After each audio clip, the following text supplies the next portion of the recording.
পরোটা তো অনেক খেয়েছেন, একবার এইভাবে দই পরোটা বানিয়ে দেখুন, খেতে দারুণ লাগে, মুখে দিলেই মিলিয়ে যাবে। এই পরোটাগুলো এতটা নরম তুলতুলে হয়, একবার বাড়িতে বানিয়ে খেলে দোকান থেকে আর কিনে খেতে ইচ্ছে করবে না। তো চলুন রেসিপিটি দেখে নিই। নমস্কার বন্ধুরা, ওয়েলকাম টু প্রিয়ার রান্নাঘর।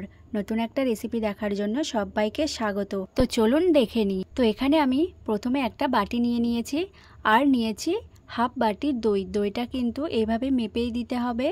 আর এখানে দিয়ে দিচ্ছি হাফ বাটির থেকে কম দুধ। দুধটা কিন্তু নর্মাল আছে, না গরম না ঠান্ডা। আর দিয়ে দিচ্ছি 2 টেবিল চামচ সাদা তেল। এবার ভালো করে একটু মিশিয়ে নেব। আর দইটা কিন্তু এখানে রুম টেম্পারেচার করে নিয়েছি, একদম ফ্রিজ থেকে বের করে সাথে সাথে কিন্তু দেওয়া যাবে না। এইবার এখানে আমি দইয়ের টক ভাবটা কমানোর জন্য দিয়ে দিচ্ছি 2 টেবিল চামচ চিনি। এখানে আপনারা গুঁড়ো চিনিটাও ব্যবহার করতে পারেন, আর যদি দইটা খুব বেশি টক হয় তাহলে চিনির পরিমাণটা একটু বাড়িয়েও দিতে পারেন। তো খুব ভালো করে মিশিয়ে নিয়েছি। এবার আমি এর মধ্যে দিয়ে দিচ্ছি 1.5 বাটি পরিমাণে ময়দা, আর দিয়ে দিচ্ছি সামান্য পরিমাণে লবণ। লবণটা কিন্তু আমি পরে ময়দার সঙ্গে দিয়েছি। এবার খুব ভালো করে মেখে নেব। মেখে একটা সুন্দর নরম ডো তৈরি করে নেব। এখানে কিন্তু আমি একদমই জল ব্যবহার করব না। যদি ডোটা একটু শুকনো মনে হয় তাহলে একটু দুধ ব্যবহার করব। তো দেখুন এখানে আমার ডোটা একটু শক্ত মনে হচ্ছিল, তাই এখানে আরও কিছুটা দুধ অ্যাড করে দিয়েছি। এবার ভালো করে মেখে নিচ্ছি। তো ডোটা কিন্তু সুন্দরভাবে মেখে নিয়েছি, আর দেখুন কতটা নরম করে ডোটা মেখেছি। এইবার ডোটার উপর দিয়ে কিছুটা তেল মাখিয়ে 20 মিনিট পর্যন্ত ঢাকা দিয়ে রেখে দেব।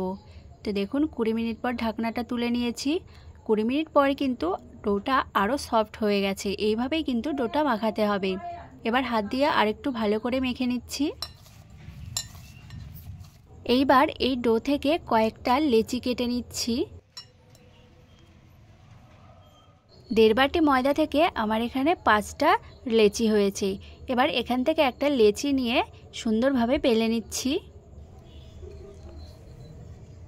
তো দেখুন রুটিটা খুব সুন্দর পাতলা করে পুরো চাটু জুড়ে বেলে নিয়েছি। এবার একটি ছুরি নিয়েছি, ছুরি দিয়ে ঠিক এইভাবে রুটিটাকে কেটে নিতে হবে।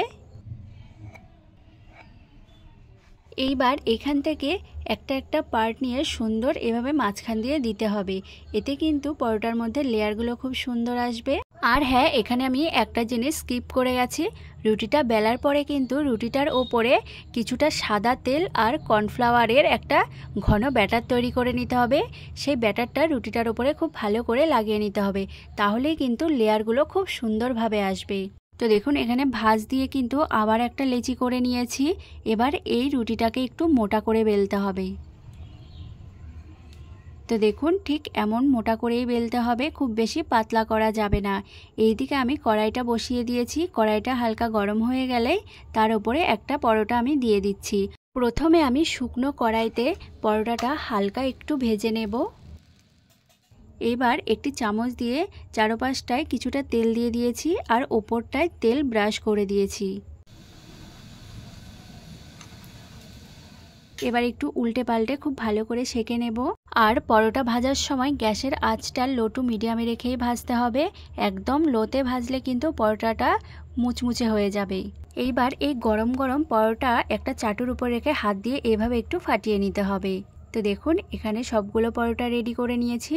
আর পরোটাগুলো কতটা নরম তুলতুলে হয়েছে দেখুন। যে কোনো তরকারির সঙ্গেই এই পরোটাগুলো খেতে দারুণ লাগবে। আর এই পরোটাগুলোর স্বাদ কিন্তু একটু অন্যরকম হয়, খেতে ভালোই লাগে। একবার হলেও বাড়িতে ট্রাই করে দেখবেন। আশা করছি রেসিপিটি সবার ভালো লাগবে। তো আজকের ভিডিওটি যদি ভালো লেগে থাকে চ্যানেলটি প্লিজ সাবস্ক্রাইব করে দিয়ে পাশে থাকবেন।